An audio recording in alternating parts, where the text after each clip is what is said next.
মাটির একখান ঘর বানাইয়া দুইজনে থাকমু, শীতল পাটি বুকখানায় তোর মাথাটা রাখমু।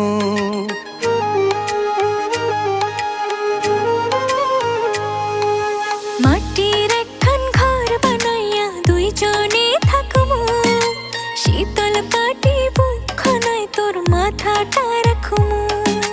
তুই ছাড়া এই চোখের ভাষা কেউ তো বোঝে না, তোর পরাণে পরাণ বান্ধা দেখবো যোজনা। ও রাখিস রে তোর মন মাঝারে।